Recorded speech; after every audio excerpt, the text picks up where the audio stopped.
So today we're working with open-heartedness. We kind of have to work with what closes our heart in order to get into what opens our heart. One of the ways that I work with that is as we're really attuning to our bodies, we're going to notice if we have contraction in our bodies or if we have opening in our bodies, with softness and relaxation in our bodies. And that's one of the real benefits of mindfulness practice.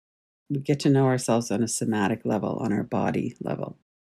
And so, what do we do with that? So, one of the things is that we relax because as we get to know ourselves and as we get to see, I'm walking around with my shoulders up around my ears, or I'm always clenching my teeth, or I'm hardly breathing, I hold my breath.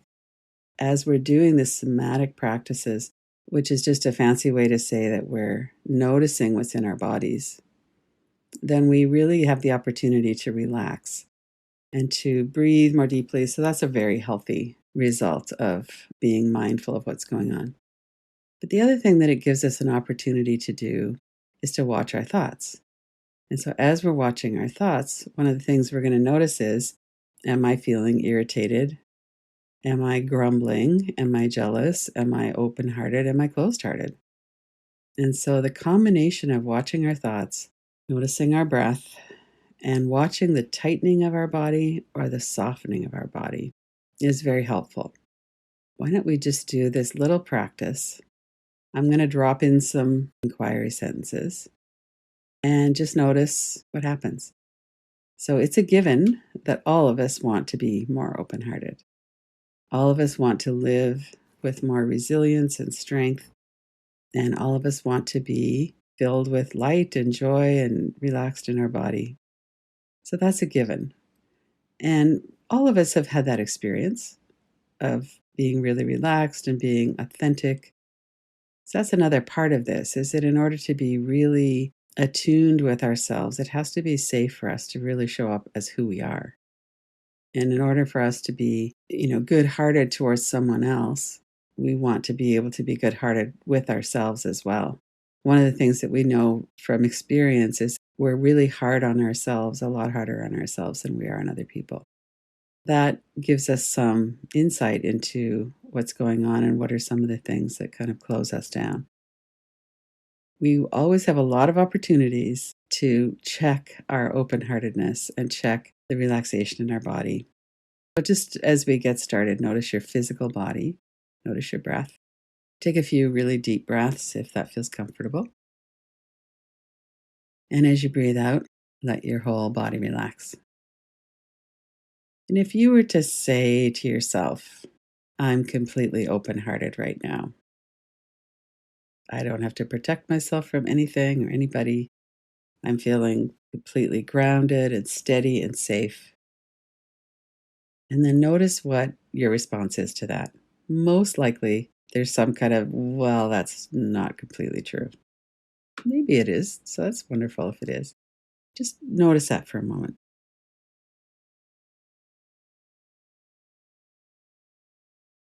Doing a reverse inquiry like that can give us some insight into what's in the way. So it's very true that we all want to be more open-hearted. We all want to be connected with ourselves, with other people. And there's really good reasons why we're not. And it's all based on our experience with other people. We all have had experiences of being let down or betrayed, and some people have a really big trauma history with that. Let's just kind of notice what it is that came up. Did your body tighten anywhere? I'm completely open-hearted right now with other people, with myself. I feel expansive and safe and settled.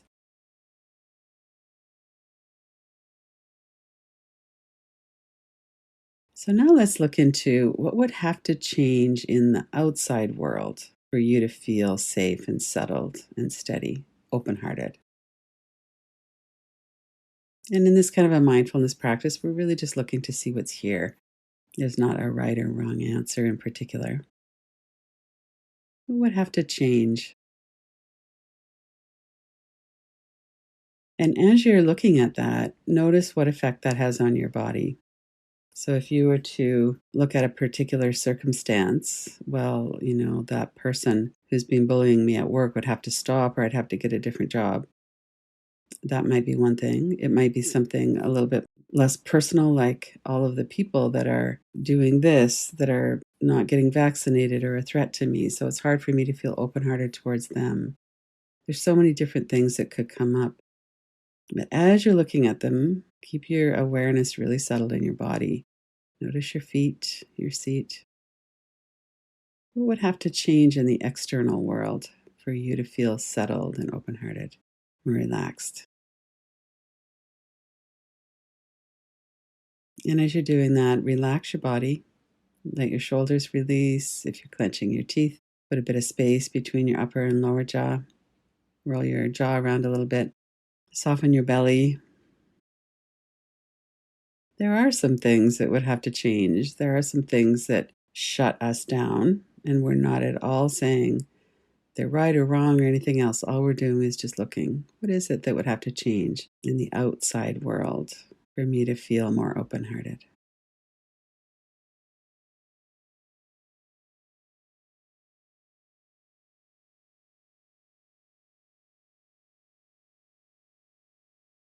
And if you're feeling kind of agitated, or if it's intense, you could always tap on your forehead, just a couple fingers, and take your attention away from the thoughts and into the sounds, the sensation of the tapping. You could open your eyes, look around the room, look for cues of safety. So we're not trying to escape the thoughts, we're just wanting to stay grounded and in this moment. Sometimes thoughts like that can really carry us away into memories.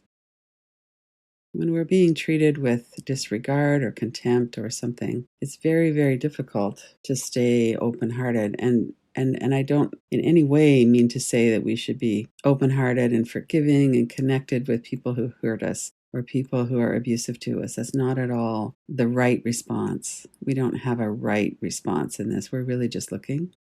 But if someone is not treating us well, we are under no obligation to stick around for that. So that could be something that would need to change. How do we know? How do we feel it in our body? Our body tightens around certain people, our body opens around other people. So we're really just looking, staying grounded in this moment and watching what's going on in our system. How are we responding right now? What's coming forward? And then take a few deeper breaths and let that move a little bit to the background. And what would have to change inside of you to experience equilibrium and happiness? So we could really acknowledge there are things in the world that are hard, are unfair, that are really difficult. We could acknowledge that. And we're not having an easy time with a lot of these things. So one of the things that tends to happen is that we kind of shame ourselves for having a hard time. The truth is that control and trying to make the outside world a certain way, it would be a very helpful strategy if it worked. Because it's true that if the partner would stop drinking, or people would wear masks, or I would have a better job, or whatever it is, it's really true that if all of those things changed, that our life would be better. If people would be kinder, if people wouldn't cut us off in traffic. Some of those really kind of minor, almost daily type experiences, that's true, it would be better.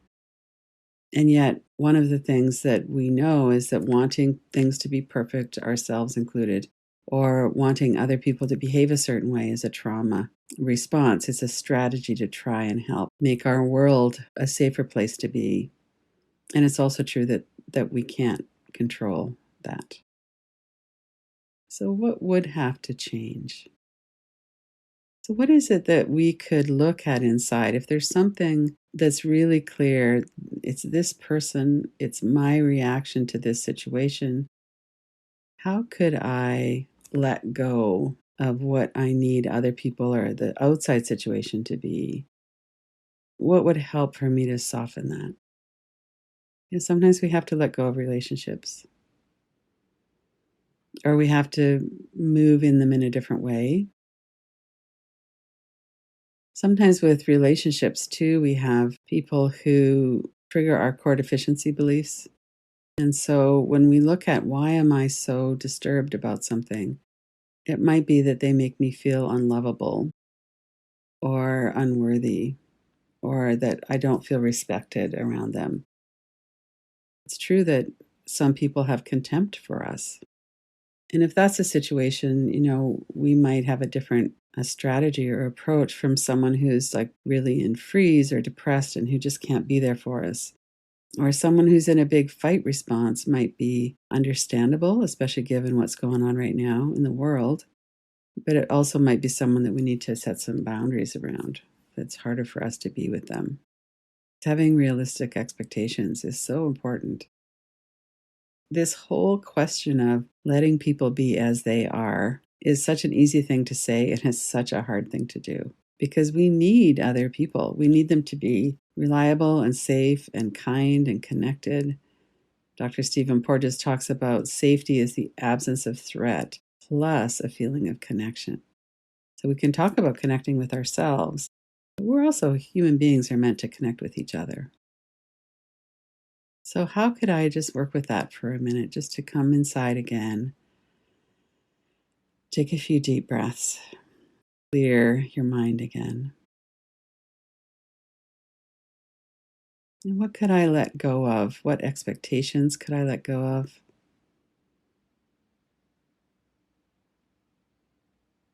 It's easier said than done. Absolutely, it is. And it's really important, especially high stakes relationships. We really want people to be a certain way. And sometimes they're just not. As much as we rely on each other, we can't always rely on each other. Sometimes things happen and someone dies, or someone falls in love and they're off of our radar for a while, or whatever it might be. One of the most important things, I think, is that we have kindness for ourselves, that we could really acknowledge that it's okay to feel however we feel. And even though our intention is to feel open hearted, it's more important to feel what we feel, to be realistic about ourselves and other people.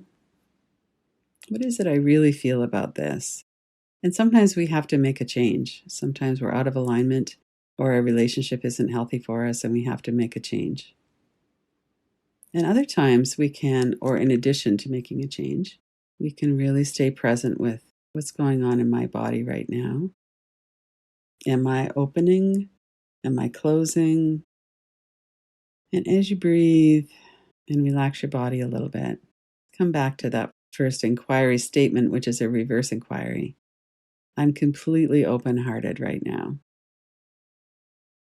And when you say that, your system will bring forward some kind of a response. And maybe right now you are feeling completely open hearted and you can relax and enjoy a soft, open breath and body and mind is settled. Most likely that's not the case. There'll be something that comes forward. Well, no, that's not true. And what could you do that would help here in the situation that you're in? So if you're in a situation of being around somebody that's hard to be around, sometimes even when somebody's doing something that's very difficult for us or to us, we could kind of step back a little bit and what is it like for them? And oftentimes we'll see that whatever it is that they're doing really doesn't have much to do with us.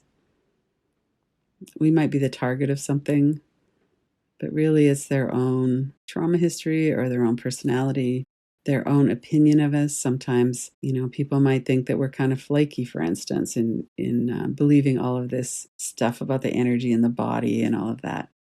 Not everybody's going to understand us or to appreciate what it is that we're doing.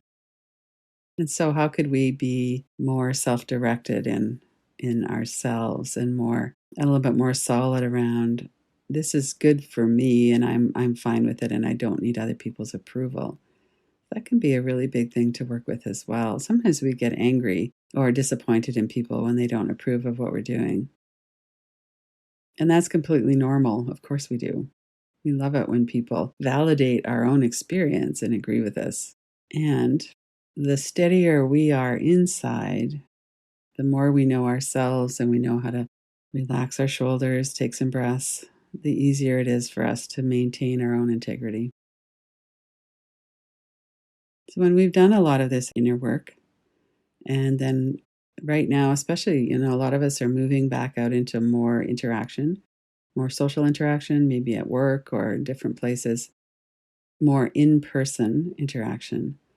That can be very challenging too. And one of the things that can be really good to remember is that everybody's nervous systems are in a heightened state of vigilance right now. And part of that is because of COVID. There is a danger in the air that wasn't here a year and a half ago. And part of it is because we've gotten used to being a little bit more protected, maybe, and now we're going back out into some of these social situations. So we could notice that about ourselves as well. So we have this beautiful mechanism of feedback when we just pause for a moment and notice, how am I feeling about this situation? Could I relax my shoulders? Could I do some of the practices like tapping on my forehead, or if I'm feeling really agitated, I could do some box breathing. I could hold other people in my heart. That's sometimes a good practice to help us get a little bit more open-hearted, is to, especially a difficult person, to really bring them into our heart and just hold them there. Maybe send them some good wishes or some ease. And we could include ourselves in that. We could let ourselves have the experience that we're having without shaming ourselves if we're feeling cold hearted or we're feeling a little bit shut down. Those are really normal responses. So maybe for the last few minutes, we could just touch into that for ourselves. You could put your hands on your heart if you want. Take some deeper breaths, relax your body. We can't really be open hearted with other people unless it's coming from a state of safety and open heartedness with ourselves. Sometimes we work with open heartedness in terms of a golden light at the heart center, or you might bring in a visual, maybe of a favorite person or a pet, place that you like to go where you feel safe. What helps you to feel open hearted and steady? And what generally causes us problems is this feeling of, there's something going on that I can't stand, or some kinds of thoughts that come into the mind. It's usually some kind of thoughts. And those thoughts are often generated by the primitive brain and the nervous system. So there's something that's going on. We're trying to keep ourselves safe. In some situations we're in, usually we're physically safe, although not always. But we're often emotionally threatened or socially threatened. So someone is abusive or calling us names or showing some kind of contempt for us, and we notice, we feel that in our body. And then we could offer ourselves some kindness and compassion. It's a difficult situation to be in. If it's a really intense kind of a triggering, there's a lot of intensity in the thoughts, do some tapping on your forehead or open your eyes. Put the thought image or the words into a frame on the other side of the room. What we're really doing with those kinds of thoughts is we're looking to notice that that's a thought. Thoughts are words or pictures, especially when we're looking at somebody else or a relationship with someone else. That's not actually happening right now. What we're doing right now is a mindfulness inquiry practice. And then these things come in, and that's what helps us to know, oh, okay, that's what's in the way right now. I'm feeling threatened by this, or I'm feeling unattended to. I feel like I can't be who I am with that person. And then coming back into really offering ourselves a home in a way where we can be kind and attentive and empathetically attuned to ourselves, even if nobody else in the world really feels like they're doing that, that we could do that for ourselves. So notice what that feels like when you offer yourself your own good wishes, your own kind heart. And let that in through the breath. Let your body relax.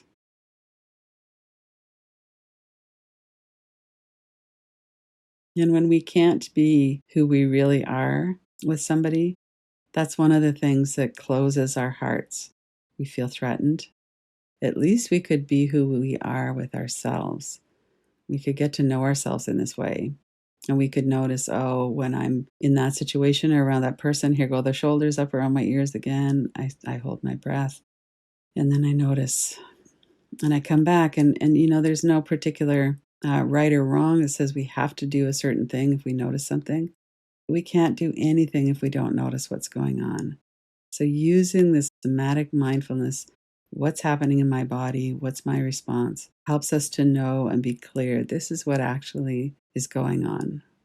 And that person who I'm attached to, that, I really want them to be different than they are because I want them to go back to that old feeling of I felt safe with them. Actually, that's not really happening so much anymore. And I'm really getting it that I can't change them. So, what could I do in my own heart and my own life and mind? And sometimes it means we have to move away from people. And sometimes we choose to stay for lots of different reasons. And there's really no right or wrong. But what's always helpful is to love ourselves and be kind with ourselves. So we can keep coming back to that. So notice how you feel. Take a few breaths. I always find with inquiry that I usually learn something. And it might be an insight that's a wow, okay, I get that now. More often, it's something a little bit more subtle. Even just to be able to gather this information about who it is and what are the situations that open my heart and how could I do more of those. That's a wonderful practice, a wonderful thing to pay attention to.